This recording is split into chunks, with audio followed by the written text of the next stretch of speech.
Hello, and Real Estate Real Home Stories. I'm Sue Curlette, and we are joined today by John Smith, my faithful co-host, and Nicole Church. Excited. This is her second Thank episode you. with us. We are so grateful that you're joining us today, Nicole. And I'm becoming an OG. I know, right? Right? One of the first 10. Now, I will tell you that this is our 22nd episode of Real Estate Real Home. So we are starting to get quite a little following. Hello, everybody, and thank you for listening. And we're also getting a lot of feedback from different people asking different questions. So one of the questions that came up to me today, Nicole, or actually last week, is quit claim deeds. What are they, and what is the difference between a quit claim deed and is that an investment? What's the difference? Are you asking me? Yep. So quit claim deeds are the lazy man's way of doing something the right way. Okay. Quit claim deeds have been used as a very easy way to quiet title, if you will. You know, someone dies, you can't locate any of their, heirs or anything like that. So you get some quit claim deed signed, which on the surface is great, but it doesn't really do a whole lot. If you want to do it the right way, you're going to do your title search. You're going to actually research looking for the proper channels, the proper people to sign things. You're going to file court orders to quiet title, and you're going to do a proper deed. Quit claim deeds don't really offer a chain. They don't really fit into the picture well. It's kind of like saying that you want a Big Mac, but you'll settle for a Happy Meal cheeseburger. Yeah, exactly. They're okay to use, but they're not the preferred method at all. And they leave a lot of holes. Right. I was going to say that really opens up an opportunity for heir or for someone down the line to be able to come back and say, hey, I actually own that house, or that was my aunt's house. And not to mention, with the advent of AI, we're actually seeing AI prepared documents such as quitclaim deeds, releases on mortgages. So underwriters are now starting to put their foot down and question very strongly any of these deeds or releases that are sort of done on the sly, if you will. So things that are done without documentation or without court orders, they're going to be inspected heavily by a title insurer. As they should be, which leads us to title insurance. And I know that this is a big question that people have. I have had numerous people ask me about title insurance and why do they need it if the lender has it. And, I really feel like everybody should have title insurance for themselves. And, I don't know that I've ever had a closing that I haven't had my buyers make sure that they do include title insurance. What is the percentage of people that don't buy individual title insurance? I would say 2%. Yeah, it's very 2% right. of my clients will waive their title insurance. And usually when that happens, it's because they're in a number crunch. They don't have enough money to bring to the table. And their lender, more often than not, is the one to say, oh, well, waive your title insurance. That's going to cut out some money. To which I always say, well, if that's the case, why are we waiving the lender's title insurance too? Let's just save them all kinds of money. Yeah, exactly. But lenders refuse to waive that. And title insurance, so everybody knows title insurance is a big, big deal, because if Betty Lou comes in and says that that's her house and she has proof that her aunt died and there was a quit claim deed, right? I can use that her aunt died and there was a quit claim deed and she actually inherited the property, then Betty Lou actually owns that property and the buyer is now out, right? Like the buyer's done. Absolutely. Correct. I will be the first person to go on. I'll be the first person to go out and say, most people never need their title insurance, but when you need it, it's never because something small happened. It's because something very large and significant happened and you're about to lose a substantial amount of money. Something that's currently going through one of our underwriters right now is a title insurance policy was issued. 2 transactions back in the title history, there was a power of attorney recorded along with a deed that was signed using the power of attorney. Husband forged the power of attorney, had a girlfriend come to closing purporting to be the Right. wife. Wife was incarcerated, and within the last 12 months, she's gotten out of jail and is going, wait a Where's minute, my where's house? my house? Oh I my never God. signed this power of attorney. So now you've got 2 deeds in the chain of title that are going to be invalidated, and this current homeowner that's going to need to leave the home because this woman who's gotten out of jail has proven beyond a shadow of a doubt that it's still her house. Right. I mean, if she's in jail and there's no evidence that she signed a power of attorney, like she clearly didn't show up for settlement and somebody did. So, oh my gosh, Correct. right. We hear about these nightmare stories, and that's why we want you to understand that it might not seem like a big deal to pay an extra $1,000 one time. I mean, and I'm using $1,000 as a rough number. Whatever that insurance is, it could be higher, it could be less, all based on sales price, right? So Mhm. literally you pay that one time and you're covered forever. If somebody came back and if that Correct. person did have title insurance, they would be um, they would be paid for the loss, all of the loss that they incur because of that mistaken title. Correct. So wow. Well, and the other thing is, besides the fact that it's a one-time charge, besides the fact that, somebody might hear that story about that power of attorney and go, wow, that's really far-fetched. And how often does that happen? Title insurance protects you against a lot of other things too, things that happen every single day. Yeah. If anything is misfiled in the court records by the clerk, if I can't find it through a traditional title search because it's been misfiled, it doesn't invalidate that document. It's just a matter of time until that document is surfaced. And now it's a valid document and it's going to have an effect on the property owners. Additionally, the other idea about title insurance is, with the advent of the enhanced policy, which is a new notion over the last 10 years, is it really speaks to a lot of this fraud issue that's happening. If someone steals your identity and files a home equity line of credit, takes 40 grand of equity out of the home and disappears, the mortgage company doesn't know any better. You're responsible and liable for the repayment of that debt unless you've got that enhanced policy in which you're now provided legal counsel and you'll be indemnified for any out-of-pocket losses. I mean, title insurance is a valuable, irreplaceable tool. Something that we're seeing in Carroll County right now, eminent domain with all the power Oh God, lines. Sue, I think everywhere you're you go, probably right? familiar. You probably see it. I've heard about that. Yeah. Guess what? Under your title insurance policy, there are coverages for eminent domain. Who Amazing. would have ever thought when they bought their house that they're ever going to need I that? heard about Yeah, that. everywhere you go, Those are the John, high Mhm. power the lines, right? signs are up. Yeah. And I The think it's more signs than are Carroll, right? It goes everywhere. all the way to Frederick, I think. It actually goes down Falls Road into Baltimore Baltimore, County. yeah. I mean, it's going to affect a lot of people. And eminent domain is when the government needs your property. Like they need at least a portion of your property and they will offer you a buyout most of the time, right? If they need your whole lot. Or they'll take your property and give you money for it. But it's not an option. You don't get to say, no, I'm not going to sell. They will take your property. Correct. And the government Correct. has the right to do that through eminent domain. And so the Yeah. title policy would cover any losses that you would incur or what, Nicole? Like, I mean, basically just loss, right? Correct, because your title insurance policy is an indemnification policy. So any monies that you physically lose as a result of a title issue, it's going to make you whole Yeah. on that. So you're not going to be able to file for, mental strain or Yeah. anything like Yeah. that.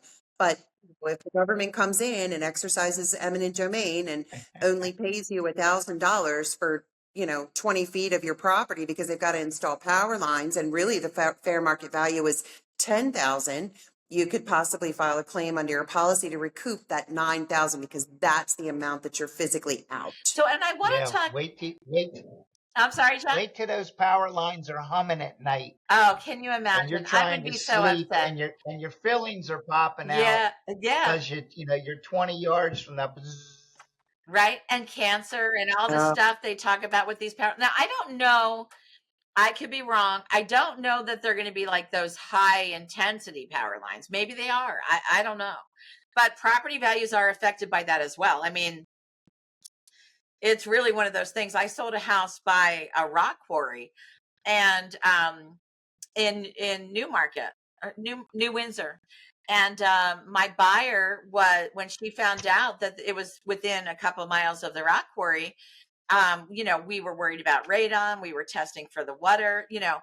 That's a big deal, and a lot of people are very affected by radon or being close, and it will definitely bring down the value of the Yeah. property if you're not thinking about that. So we were far enough away. Hey, look at how many steps you as agents have to go to when you've got to have, you've got a home with a basement and there's no radon system. I Exactly. mean, look at how urgent that becomes during a settlement. Oh, I mean, it's such a circus right now. And it's almost funny that we are at the point that we're at. I mean, we had a situation last year, Nicole, that I want to bring up again because you and I have talked about it. I don't think we talked about it in the last podcast, but that would be the house in Baltimore County that had the oil leakage. Remember, the oil tank was leaking into the ground. What happened was Yes. I had a buyer that the seller had told us that there was paint put into, or paint thinner, whatever they use to clean out the paintbrushes and stuff, because the house was freshly painted.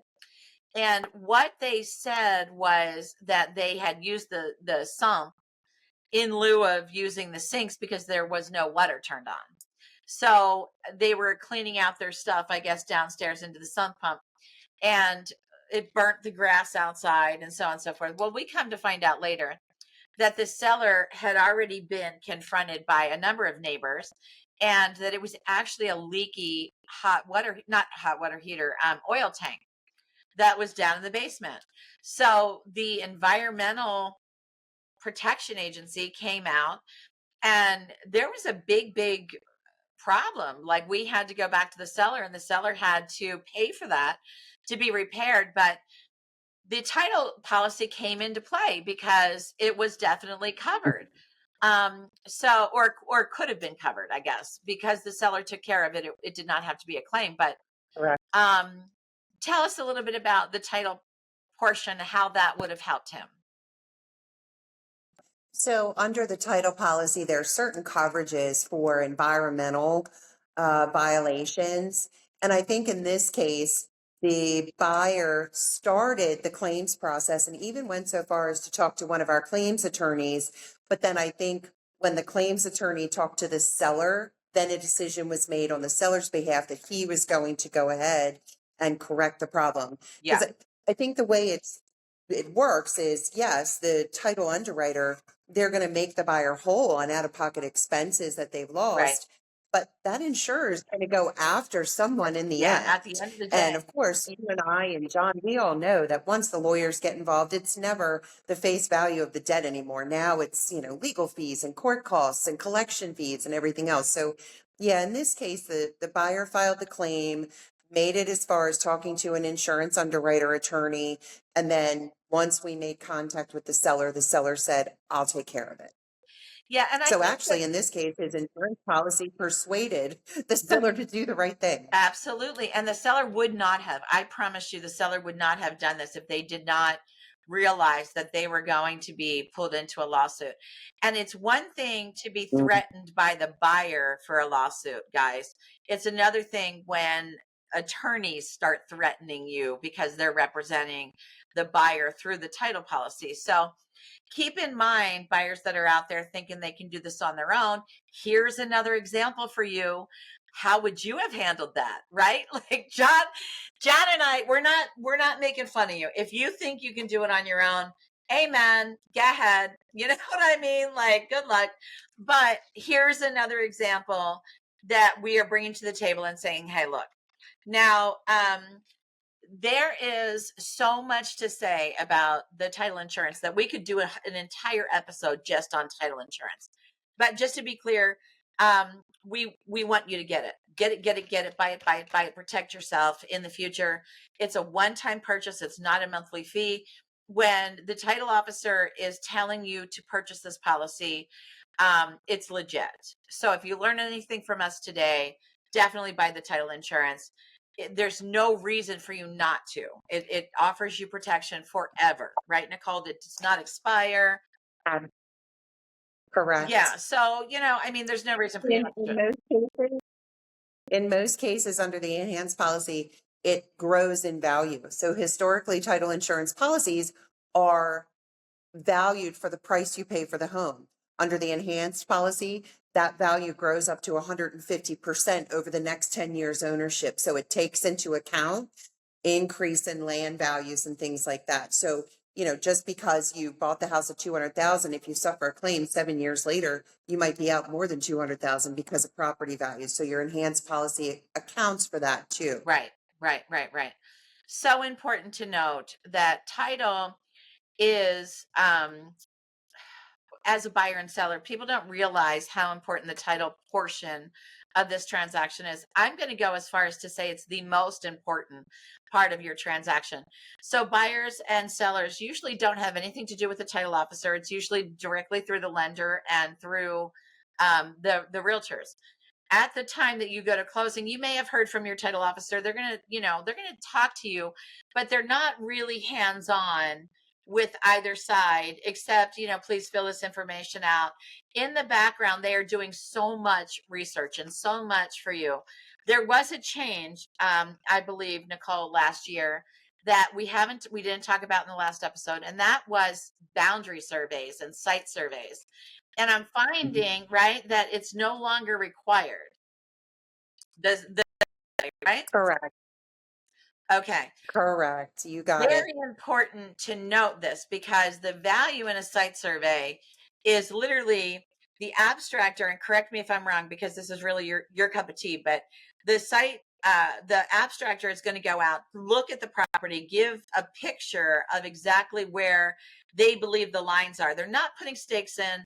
They're not giving you boundary survey where the stakes actually go in, but they're looking at it. They're telling you if your fence is over the line, if the garage was built over the line, if there's some kind of issue that you should know as a buyer, that's no longer required, right? Correct. Meets and bounds. The deed Yeah, has a so meets and bounds on it.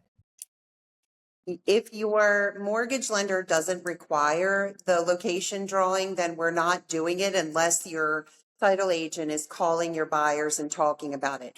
The problem with not having the location drawing is your owner's title insurance policy doesn't cover you if you never had it done. Now, if you have it done and there was a mistake made, then you're covered. But while Sue is saying that there's no stakes put in with a location drawing, she's right. But tax maps, legal descriptions, those are used to come up with a really close estimate of where those boundary lines are within a foot or two. Yeah.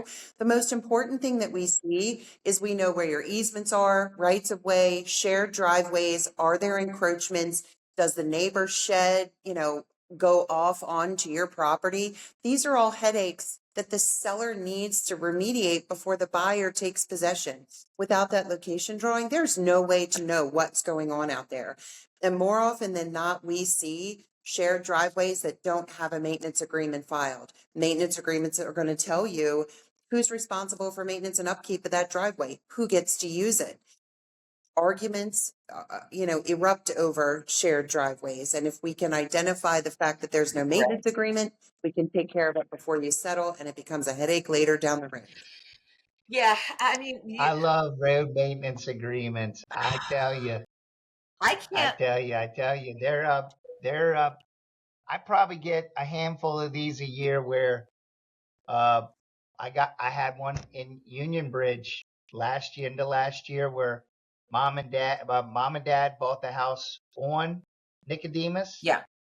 And she bought the house behind them. Not she, their daughter did. And then both the parents and the daughter sold the property, both without shared road maintenance agreement. Two other people bought the property. And then the person in the back wanted to sell. And they love this. The lender for the buyer sent an email with the road maintenance agreement that they wrote, right? And said, take it over to your neighbor and get him to sign it. Wow. Right. And that neighbor's like, oh, Wow. sure, I'll sign. Of course, that's what The, happened, na- right? the neighbor did one of these, except Exactly. it's the other Like, way. right, right, right. Oh my Yeah. God. I mean, I can tell you in my 20 years, I've probably, and Nicole, most of my closings have been with you, but in my 20 years, I know that there's been at least 3 um encroachments that were significant. One being a Yeah. garage was over the line. That was my biggest one, where an actual garage, a detached garage, was on the neighbor's property. And Hmm. I can't remember exactly what took place. It was only a couple feet, but I think that the buyer bought it anyway and just signed off. They negotiated a lower price in case there was ever an issue down the road Wherever. where they needed to move it or take care of it. Yeah, I mean, it's just so scary. And again, we are talking about the lack of need to have this site survey. So, buyers, if your agent, if your realtor does not walk you through this process and you're not with a quality title company, you don't even know that you can buy your property and your garage could be on the seller's property and you could have to move it. If that seller wants it off their property, you could be required to remove your garage. These podcasts are for you to understand and to be educated and to know what you are willing to take on yourself.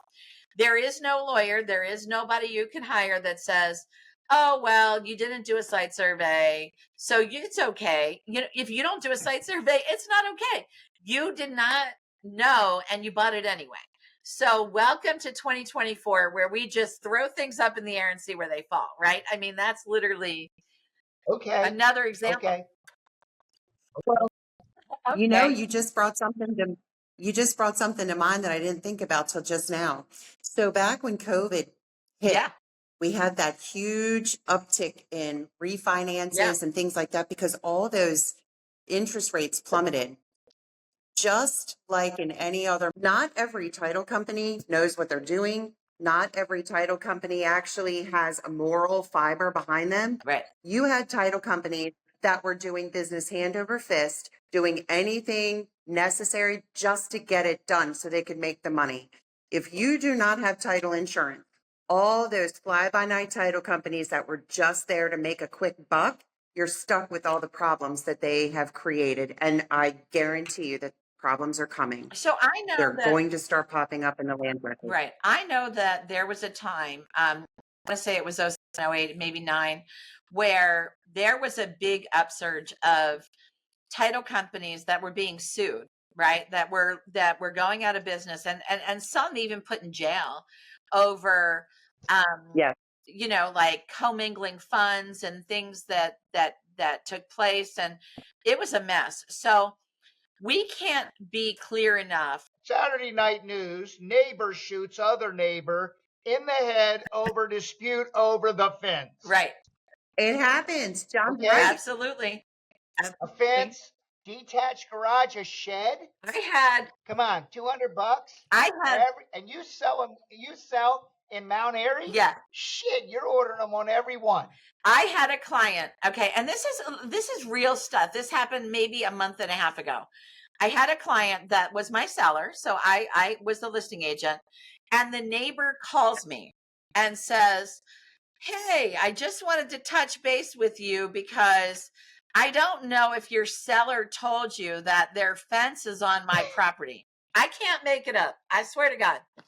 And I was like, "Oh, really? Let me talk to my seller." So I call my seller and I'm like, look, you know, what is going on with this? My seller actually, luckily, when they put their fence in, they did have a survey done. So I was able to call the neighbor back and say, look, you know, I know you might have had an issue with the neighbor and that you guys didn't get along, but I did confirm a copy of the policy. And then the buyer also did a site survey. So it was fine. And at the end of the day, you know, this was a non-issue, but literally you got to trust us when we say we get calls from the neighbor. trying to ruin your transaction. I mean, when I say there's good and there's bad, I'm not making it up. Like literally, when we get a phone call from the neighbor, hey, their house is on or their fence is on my property. I mean, this is real stuff, guys. So make sure that you are dealing, because that buyer could have walked into a situation had they not got a site survey. What if the seller did put up a fence without permit or put up a fence without a survey?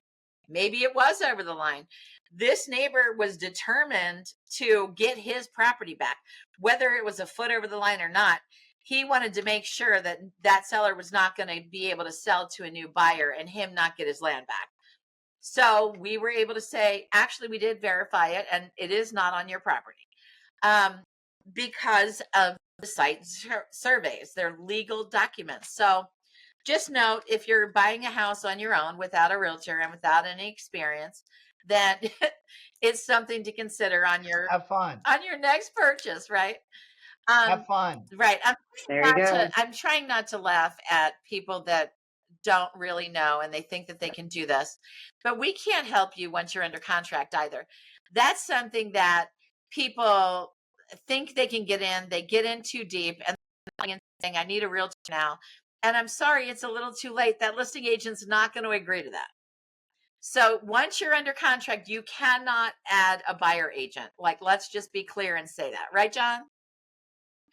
Nobody's going to accept that you now realize you're You underwater. can't go behind the sign. Yeah, you cannot go behind the We contract don't and add go behind representation. the agreement.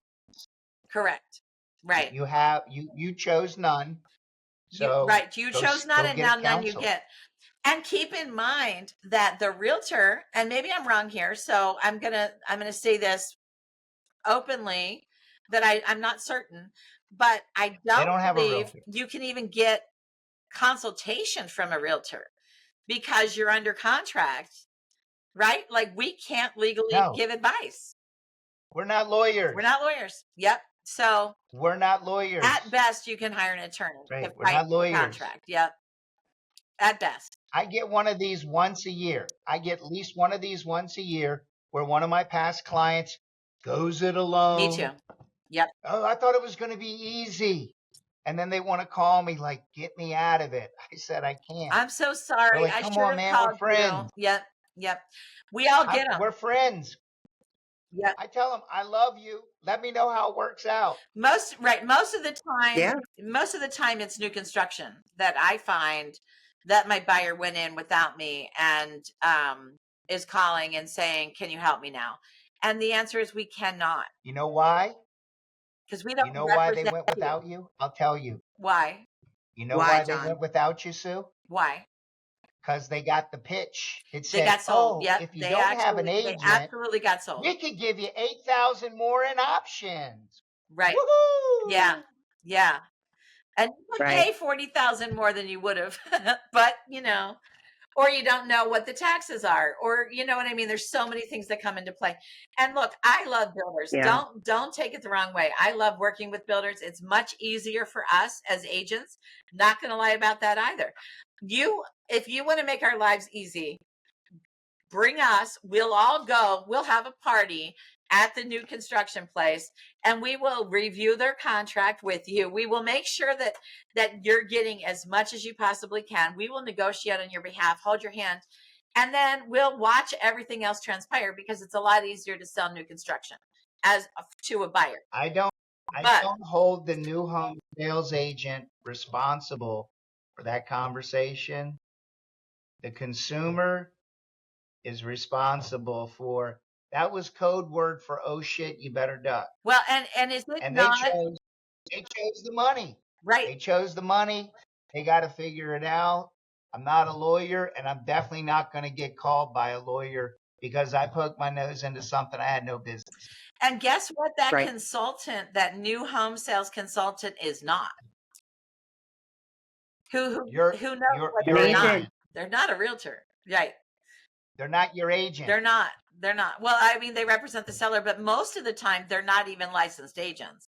They're sales representatives for the builder, right? I don't think I they think have in to. Maryland you have to be licensed. Is that true, Nicole? I don't. Or did they change it back? Do Yeah. they change it? I want to say years ago, it wasn't like that. You didn't have to be licensed because I myself Yeah. worked for a local Carroll County home builder, but Yeah, now you have to have a realtor's license to yeah, sit in a yeah, model home. Well, yeah, that's yep. good because that should be the case. But I didn't. That's a newer, or just something that I didn't realize. I didn't think they had to be Yep. licensed. So it's good to Yeah, know. I think Nicole, I think what happens is these builders get they end up starting a brokerage and then they push everybody under their license underneath. Oh, I don't I know. think that's what they do. I mean, it's not like they Yeah. advertise the brokerage. There just is a brokerage. Right. I mean, there's a lot, like even up in Hanover, Pennsylvania, where I am, there's a number of builders that not only have brokerages in house, they also have title companies in house, they have mortgage companies in house, which that's like the perfect storm that you want to avoid as a buyer because all of a sudden you've got all these people representing The the seller. seller's interest, the builder's interest, and you want to go it alone. You want to go without an agent. You want to choose the title company that the builder is recommending. Well, who the heck is looking out for your interest as the buyer? That's what I don't think people understand. It's like John said, they're dazzled by the $8,000 in upgrades. And So, 12, whatever it is. I mean, correct. listen, I was there a long time ago. I was there. Yeah. I came in with the client and I was in the other room poking around and I heard that conversation. Yep. Oh, well, welcome to such and such. Yeah. Do you know anything about us? Do you know anything about the neighborhood? We have some promotions we're running. We have a couple specs. And if you don't have an agent, Yeah. And if you blah, blah, don't blah, have blah, an blah, blah, agent, blah. yeah. And I said, the agent's in the other room, so you can apologize now. Right. Yeah, The agent's in the other room recording what you just said, my friend. So they'll right, take right. 25,000 off the price right now.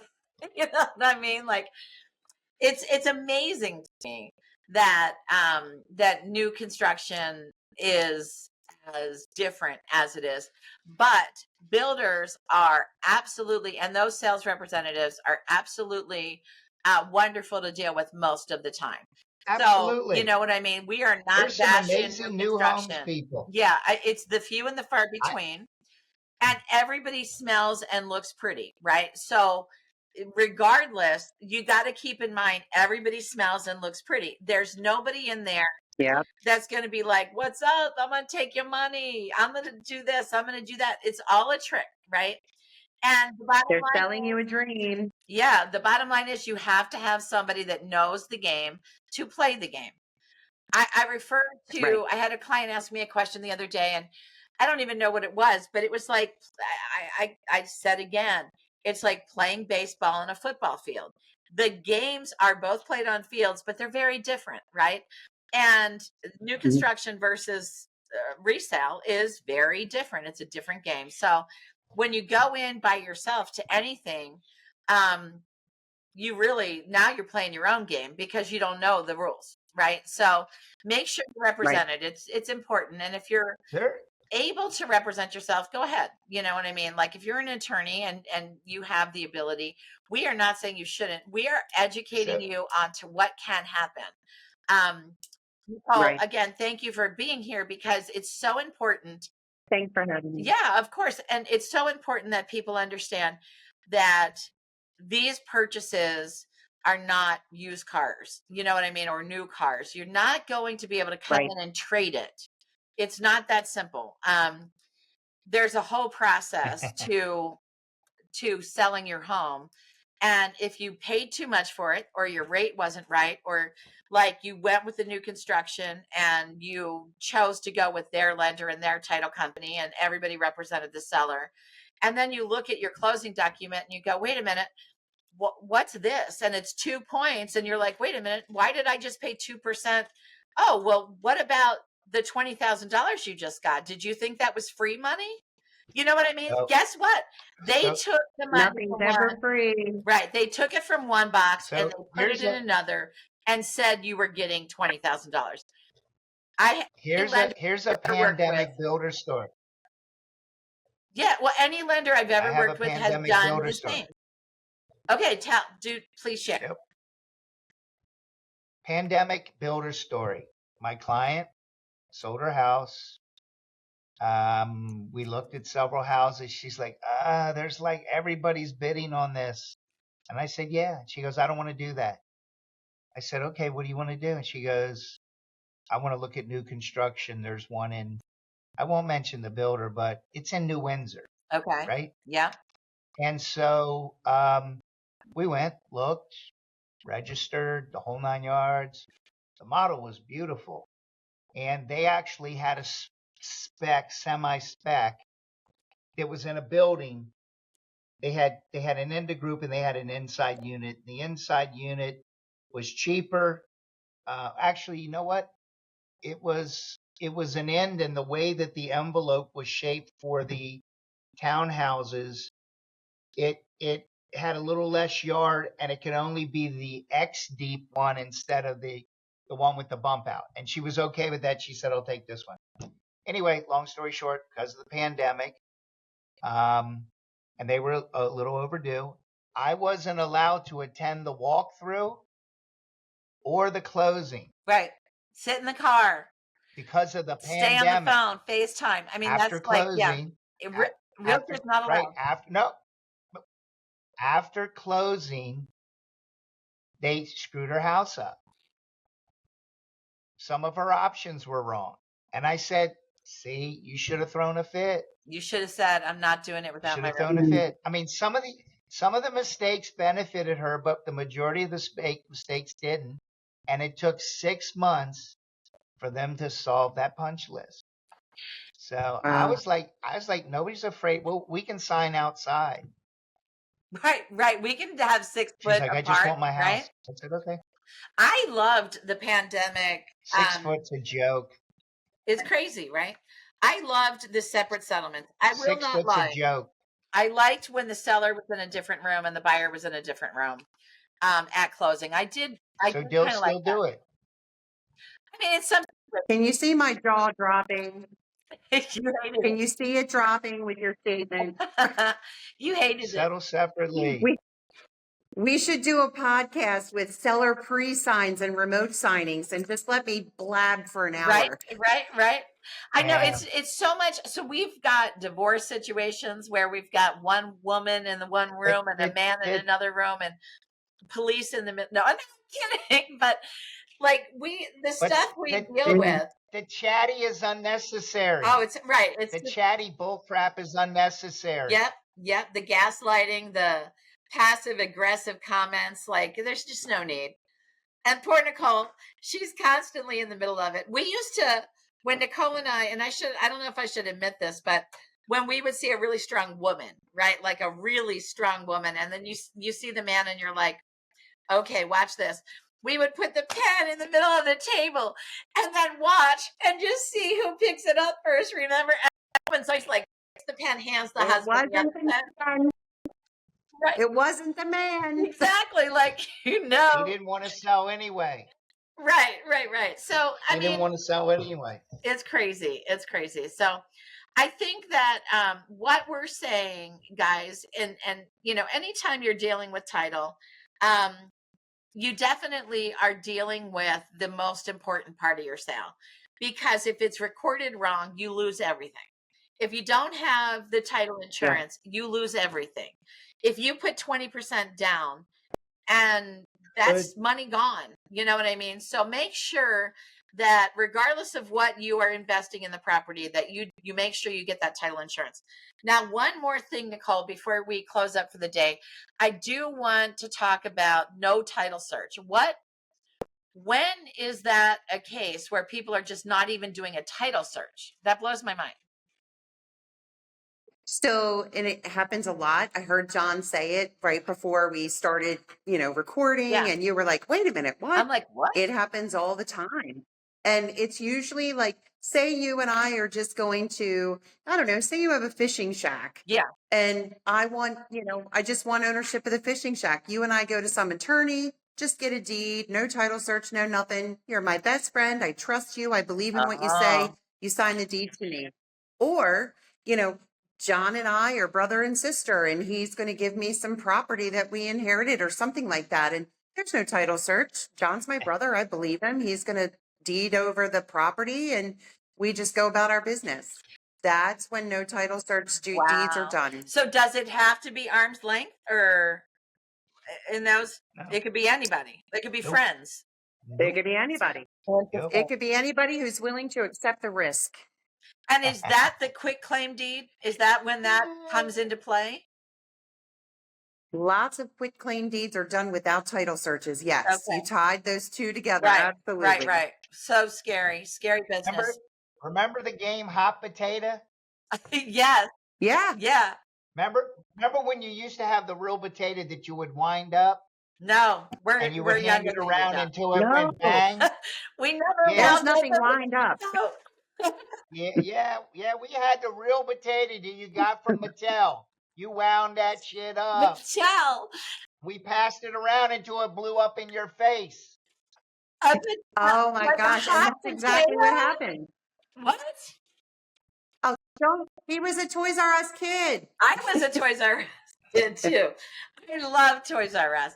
Nicole, you are not that much You were in younger the wrong than us. aisle, Sue. I'm younger than John. You were in the wrong aisle. You were in the princess I aisle. wasn't. You were in I the had hot two potato older aisle. brothers. I was in the boys aisle. I was a tomboy till I was Okay. 20. No abstract, no title search deeds are dangerous. Yep. Danger. Absolutely. Right. I I mean, see them all the time. it's possible that you could buy a house.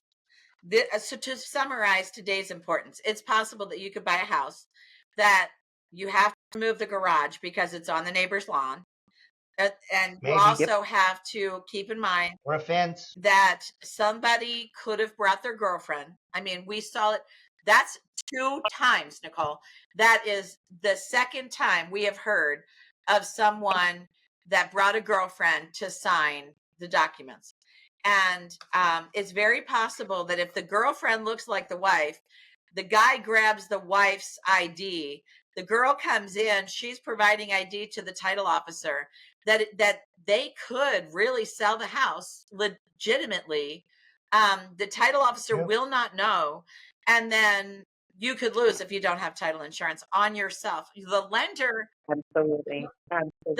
requires title insurance because they know better than to not have it, right? So Correct. understand, if the lender's requiring it, maybe it's a good idea for you to have it as well. I mean, that's what it comes down to at the end of the day. Yeah. Is there any other questions or anything that you guys think we should cover before we close? No, I think this was good. Yeah. I mean, I think that's a solid hour. I mean, minus my few minutes of editing, but I think that we really did cover for everybody title search, not title search, but quit claim deeds and the no title search. And Yeah. they do kind of come together. So Nicole, thank you. I'm going to see you here in about an hour and a half because we do have a closing together today. So Yep. I'm here in Columbia already, so I'll see you soon. I see that. I was like, she's already in Columbia. You're going to go to the mall. Yeah. No, I got to jump on emails. John, I'll see you soon. Thank you. Yeah, appreciate it.